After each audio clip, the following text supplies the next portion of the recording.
참 좋은 날입니다. 어스틴 주님의 교회 매일 말씀 묵상에 오신 여러분을 환영합니다. 말씀을 통해 샘솟는 하나님의 은혜를 경험하시길 바랍니다. 오늘은 어제보다 더 행복한 하루가 될 것입니다. 네, 매일 말씀 묵상 오늘 우리에게 주시는 하나님 말씀은 창세기 50장 18절부터 21절까지 말씀입니다. 창세기 50장 18절부터 21절까지 넉절 말씀인데요. 한 목소리로 합독하겠습니다. 시작. 그의 형들이 또 친히 와서 요셉의 앞에 엎드려 이르되 우리는 당신의 종들이니이다. 요셉이 그들에게 이르되 두려워하지 마소서. 내가 하나님을 대신하리이까. 당신들은 나를 해하려 하였으나 하나님은 그것을 선으로 바꾸사 오늘과 같이 많은 백성의 생명을 구원하게 하시려 하셨나니 당신들은 두려워하지 마소서. 내가 당신들과 당신들의 자녀를 기르리이다 하고 그들을 간곡한 말로 위로하였더라. 아멘. 네, 오늘 드디어 창세기 마지막 시간입니다. 야곱이 죽게 되고 50장 말미에는 요셉도 그의 인생을 마무리하는 장면까지 기록이 되어져 있습니다. 야곱은 얼마 전 말씀에서도 제가 말씀드렸다시피 애굽에서 17년간의 인생을 살았습니다. 그리고 147세의 나이에 그의 인생을 마감하기에 이르렀습니다. 그래도 야곱은 참 편한 마음으로 눈을 감을 수 있었겠다라는 생각이 듭니다.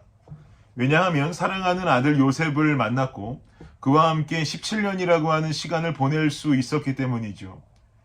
그리고 눈을 감고 이 세상에서의 삶을 마감하게 되는 야곱. 그의 남아있는 아들들은 아버지의 죽음으로 인해서 슬픔에 잠겨 있습니다. 그리고 아버지의 장례를 치르고 그들의 집으로 돌아왔습니다. 그런데 요셉의 형들의 마음속에 이런 마음이 생겨납니다.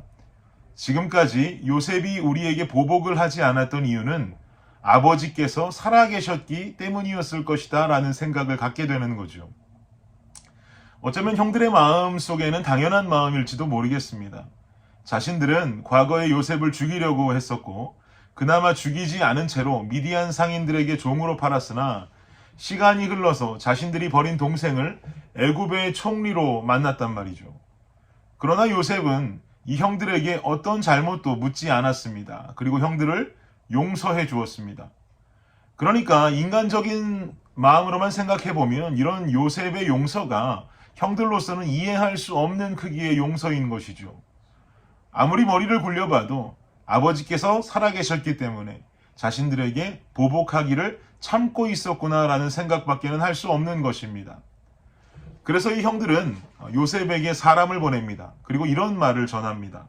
오늘 본문 16절, 17절 말씀 함께 한번 읽어볼까요? 16절, 17절입니다. 시작.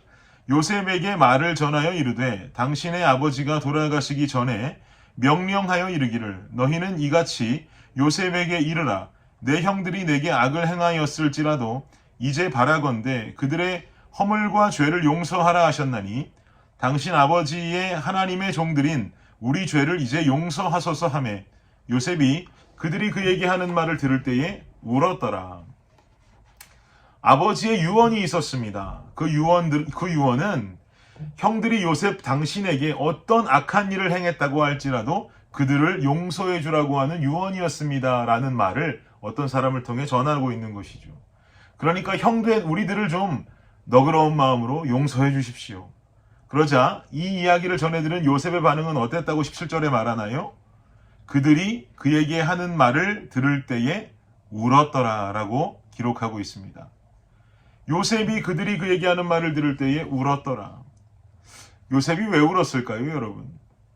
요셉은 이미 형들을 용서했었습니다. 창세기 45장 말씀을 보면 형들을 다시 애굽에서 만난 요셉은 자신의 정체를 계속 숨기다가 결국은 그 정체를 밝히면서 이렇게 말한 바가 있습니다. 45장에 보면 제가 읽어드리겠습니다. 당신들이 나를 이곳에 팔았다고 해서 근심하지 마소서, 한탄하지 마소서. 하나님이 생명을 구원하시려고 나를 당신들보다 먼저 보내셨나이다. 이 무슨 말입니까, 여러분? 요셉은 애굽으로 종이 되어서 팔려왔던 형들의 잔인함을 향한 충격과 애굽에서 자신이 겪었던 수많은 고초와 고통들, 이 모든 것이 사실은 하나님의 주권이었다라는 것을 선포하고 형들을 용서한 것이죠. 우리 가족들을 구하기 위한 하나님의 섭리셨고 예비하심이었다라고 말했습니다. 그 섭리로 인해서 나는 이곳에 그래서 온 것이니까 형님들 근심하지 마세요. 한탄하지 마세요. 라고 말하는 것이죠. 이렇게 하나님의 주권을 믿고 선포함으로써 형들을 용서했었는데, 그리고 지난 17년간 다시 만난 아버지, 또 다시 만난 형들로 인해서 애굽에서 그래도 외롭게 살아왔던 요셉 자신의 인생을 보상받는 기분으로 형님들과 친밀한 관계 속에 있다고 생각했었는데, 갑자기 아버지가 돌아가신 뒤에 만난 형들의 모습은 여전히 요셉이 자신들에게 보복할 것이라고 하는 무서움에 떨고 있는 형들의 모습을 발견하게 된 것이죠. 이런 현실에 요셉은 뜨거운 눈물을 흘리고 있는 것입니다. 여러분, 흔히 요셉이라고 하는 인물을 신약에 나오는 예수님의 구약의 예표다라고 말합니다. 성경 속에 등장하는 믿음의 사람들 중에서 이렇게 흠이 없는 사람은 없지요. 그래서 요셉을 예수님의 예표라고 말하는 겁니다. 우리들은 모두 주님 앞에 죄인들이었습니다. 주님 말씀에 순종하지 못하고 내 마음대로 살려고 애쓰는 죄인들이었단 말이죠. 그러나 하나님께서는 무궁하신 자비와 형용할 수 없는 사랑으로 우리를 위해서 독생자 예수 그리스도를 이 땅에 보내주셨고, 십자가의 죽음으로 말미암아 우리의 죄악은 깨끗하게 씻음을 받았습니다. 여러분, 그렇게 믿으십니까? 그럼 이제 우리에게 필요한 것은 무엇일까요? 죄사함을 받은 우리에게 필요한 것은 요셉과 형들의 모습처럼 바로 하나님과 우리 안에 있는 화목함과 친밀함인 줄을 믿습니다. 죄에서 나를 구속해 주신 하나님께 더욱 가까이 있는 친밀한 삶을 살아내야 하는 것이죠. 그럼 어떻게 하는 삶이 과연 하나님과 친밀한 삶을 살아가는 모습이 될까요? 요한복음 14장 23절 24절 말씀인데요. 제가 세 번역으로 한번 찾아봤습니다. 읽어드리겠습니다. 예수께서 그에게 대답하셨다. 누구든지 나를 사랑하는 사람은 내 말을 지킬 것이다. 그리하면 내 아버지께서 그 사람을 사랑하실 것이요. 내 아버지와 나는 그 사람에게로 가서 그 사람과 함께 살 것이다. 나를 사랑하지 않는 사람은 내 말을 지키지 아니한다. 너희가 듣고 있는 이 말은 내 말이 아니라 나를 보내신 아버지의 말씀이다. 하나님과 친밀한 자는요, 하나님 말씀을 지키는 자인 줄을 믿습니다. 이 말씀 여러분 잘 이해하셔야 됩니다. 말씀을 읽는 자가 하나님과 친밀한 게 아니라 말씀을 지키는 자가 하나님과 친밀하단 말입니다. 물론 말씀을 읽지도 않으신다면 읽는 것부터 실천하셔야겠지만, 말씀을 읽으며 살아가는 성도라고 한다면 이젠 그 말씀을 읽는 것을 넘어서서 말씀을 지키고 말씀을 살아내는 몸부림이 필요하다라는 것이죠. 한 장의 말씀을 읽는 것도 중요하지만 한 절의 말씀을 살아내는 것은 더욱 중요합니다. 저희 집은 보통 아이들이 자기 전에 간단히 잠언 말씀으로 아이들에게 말씀을 나눠주고, 아침에는 영아부에서 발행하는 큐티 교재를 사용해서 아이들에게 또 말씀을 나눠주고 학교에 등교를 시키곤 합니다. 잠언 말씀도 그렇고요. 영아부에서 주는 큐티 교재도 어린이를 위한 것이니까 그 큐티 교재도 마찬가지로 결국 아이들이 적용하고 실천해야 되는 내용들은 대개 어떤 내용이 나오냐면, 부모님 말씀 잘 들으세요. 동생들과 싸우지 마세요. 언니들과 싸우지 마세요. 이게 모든 말씀의 적용입니다. 이렇게 하루에 2번씩 두 구절의 말씀을 매일 보고 있는 아이들이니까 부모님 말씀도 잘 듣고 형제간에 싸우지도 않아야 하지 않겠습니까? 그런데 우리 집 아이들이 그럴까요? 보통 제 설교 속에 등장하는 우리 집 5남매의 일상을 하나하나 기억해 보시면 이 아이들이 절대로 그렇게 살고 있지 않다는 것을 여러분께서 더 잘 아실 거라고 생각됩니다. 부모님 말씀 잘 들으세요. 형제들과 싸우지 마세요라고 적용해도 그 말이 끝나기가 무섭게 형제들하고 싸우고, 그 말이 끝나기가 무섭게 부모님 말씀 안 듣는 아이들의 모습을 발견하게 됩니다. 매일매일 아침 저녁으로 2구절을 보고 있으나 한 구절을 살아내지를 못하는 거죠. 이런 아이들의 모습을 보면서 제 자신을 돌아보게 됩니다. 나는 내가 대하는 말씀을 얼마나 잘 살아내고 있는가?